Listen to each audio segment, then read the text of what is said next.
हुकूमत ये कहे कि हमने कराया, कोई और ये कहे हमने कराया, कोई नहीं ना। हम भी इस गाड़ी पे चढ़े, हमने इस गाड़ी पे सवारी की, लेकिन गाड़ी चलाई हमने नहीं, ये लोगों ने खुद गाड़ी बना के इस पे सवार होके जुलूस निकाले, नारे दिए, बैनर बनाए, मोमबत्तियां जलाई, ये कहने के लिए कि हम इस हमले के साथ नहीं हैं।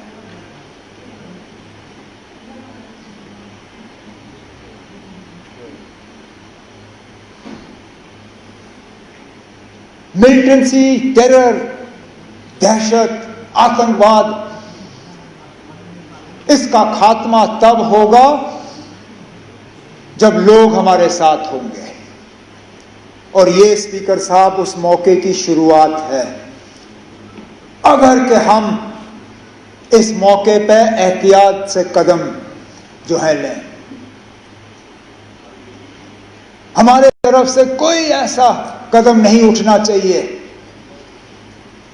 जिससे कि हम लोगों को अपने से दूर करें।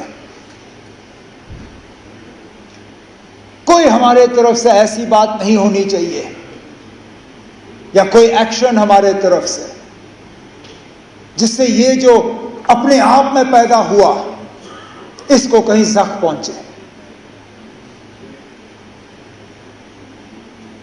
क्योंकि सही कहा सजाद ने, हम बंदूक के जरिए मिलिटेंसी को कंट्रोल कर सकते हैं, उसको खत्म नहीं कर सकते। खत्म तब होगा जब लोग हमारे साथ होंगे। और आज लगता है कि लोग अब वहां तक पहुंच रहे हैं। स्पीकर साहब, मस्जिदों में जुमा नमाज से पहले 2-2 मिनट की खामोशी इख्तियार की गई। जामा मस्जिद श्रीनगर, ये शायद बाकी मुल्क में लोग इतना इस चीज को समझेंगे नहीं। आप और मैं समझते हैं ना। हम समझते हैं किसी हमले के बाद उस मस्जिद में 2 मिनट की खामोशी का मतलब क्या है।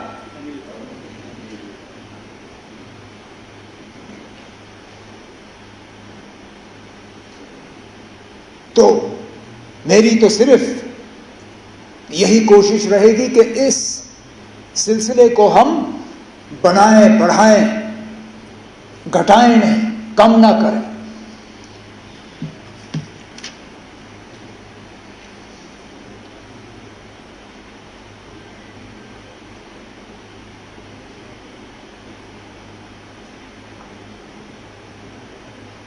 हाफतनार के उस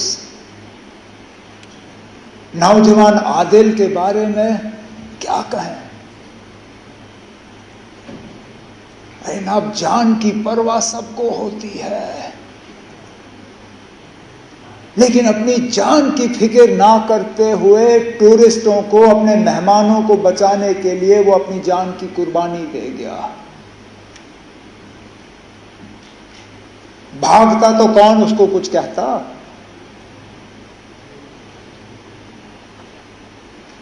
भागने के बजाय खतरे की तरफ गया।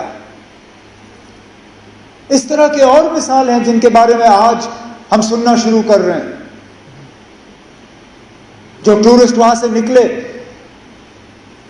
उन्होंने अब जिक्र करना शुरू किया।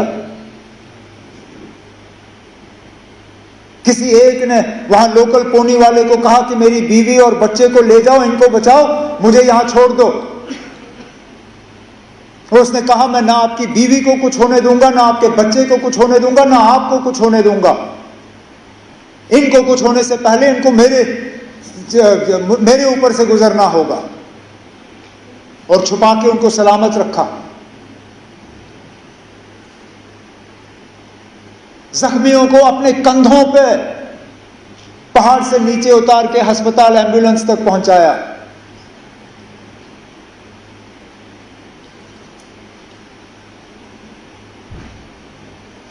और उसके बाद जिस तरह लोकल लोगों ने मदद करने की कोशिश की, गरीब, वो शिकारा वाला जो डल लेक पे फल बेचता है, उसने अपनी किश्ती पे एक छोटा सा बोर्ड लगाया, टूरिस्टों के लिए मुफ्त फ्रूट चाट।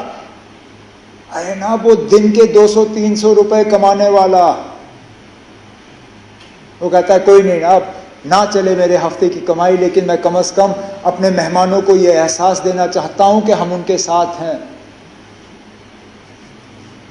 वो 3 व्हीलर वाला ने टूरिस्टों को कहा कि अगर आपको हवाई अड्डा पहुंचना है, मैं मुफ्त आपको हवाई अड्डा पहुंचा दूंगा। इसी तरह के टैक्सी वाले, होटल वालों ने अपने कमरे खोले और कहा आप यहां रहिए। जिन्होंने गुलमर्ग छोड़ के, पहलगाम छोड़ के, सोनमर्ग छोड़ के श्रीनगर भाग के आए, जिनके पास रहने की जगह नहीं थी, होटल वालों ने उनको कहा कि हम आपसे पैसा नहीं लेंगे, आप रहिए यहां पे।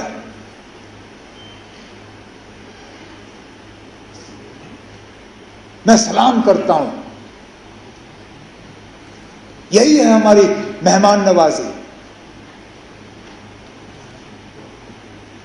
उसके साथ साथ उनका शुक्रिया करता हूं कि उन्होंने ये किया। जम्मू कश्मीर के बाहर हमारे कुछ स्टूडेंट्स, हमारे कुछ रहने वालों को कुछ जगहों पे तकलीफ हुई, उससे कौन इनकार कर सकता है। लेकिन मैं उसके साथ साथ उन तमाम रियासती हुकूमतों का शुक्रगुजार हूं जिन्होंने मौके पर तहकीकात करके हालात को काबू में लाने में अपना रोल अदा किया। मैं अपने मिनिस्टर कुलीग्स का शुक्रिया करता हूं जिन्होंने बिल्कुल कम नोटिस पे जगह जगह गए, कोई शिमला, कोई लखनऊ, कोई देहरादून, कोई बंबई, कोई चंडीगढ़। वहां की हुकूमतों का मैं शुक्रिया करूंगा कि इनसे मिलने के बाद इन्होंने मीटिंगें ऑर्गेनाइज की। हम अपने तरफ से एक सिस्टम जो है वो तैयार करना चाहते हैं, सोशल मीडिया और व्हाट्सएप वगैरह का इस्तेमाल करते हुए, ताकि एक नोडल पॉइंट हमें मिले। हम तो चाहेंगे कि इस तरह के हालात ना हो, लेकिन इक्का दुक्का अगर कहीं हो जाए तो बच्चों के पास, बच्चियों के पास, दूसरों के पास एक जगह होनी चाहिए जहां पे वो इन चीजों को दर्ज कर सकें। उसके लिए हम तैयारी कर रहे हैं।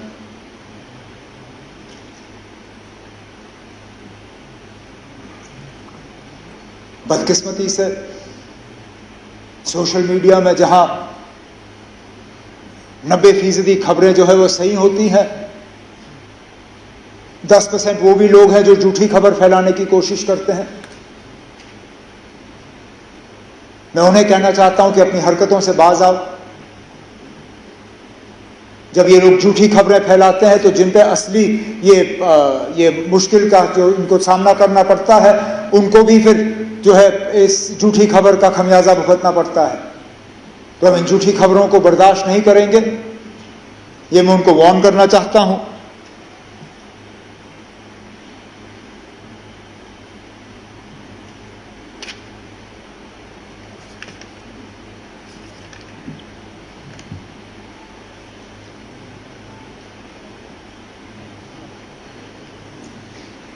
स्पीकर साहब, जम्मू कश्मीर की सिक्योरिटी जम्मू कश्मीर के इलेक्टेड हुकूमत की फिलहाल जिम्मेदारी नहीं है, लेकिन मैं ये मौका इस्तेमाल करके स्टेटहुड की मांग नहीं करूंगा। अब मैं किस मुंह से इस पहलगाम के वाकये को इस्तेमाल करके मरकज से कहूं कि अब मुझे स्टेटहुड दो। मेरी क्या इतनी सस्ती सियासत है? मुझे क्या इन 26 लोगों के मरने की इतनी कम कदर है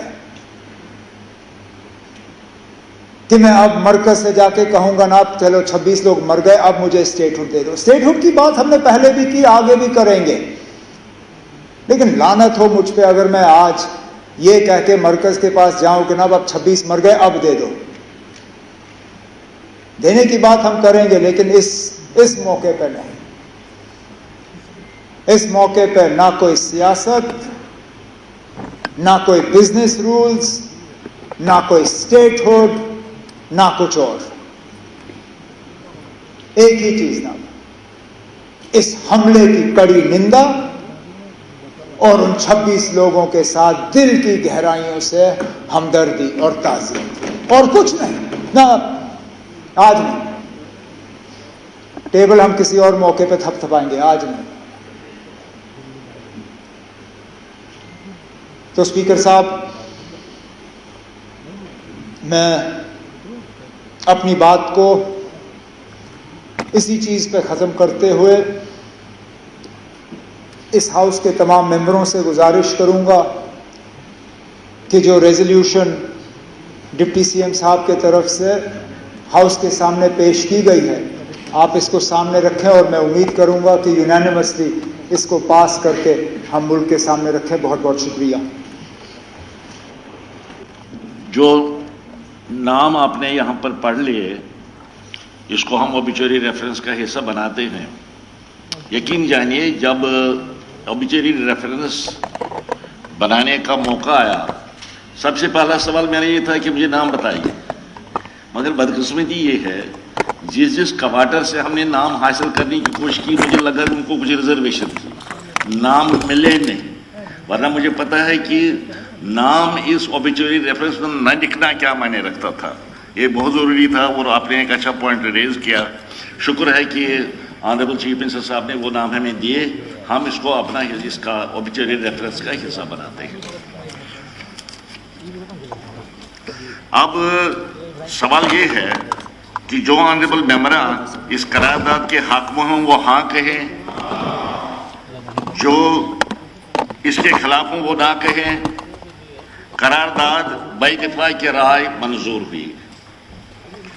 इसके साथ ही हमारी आज की कार्रवाई खत्म होती है और ये ऐवान गैर मुअय्यना अरसे के लिए मुलतवी किया जाता है। शुक्रिया।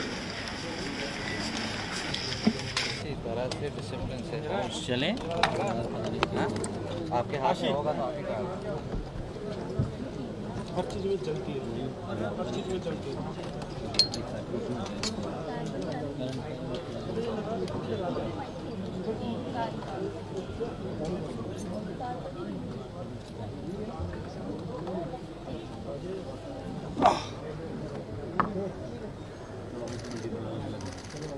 यहाँ पे नेट दे रहा है।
Mesaj bana ya da solu bana.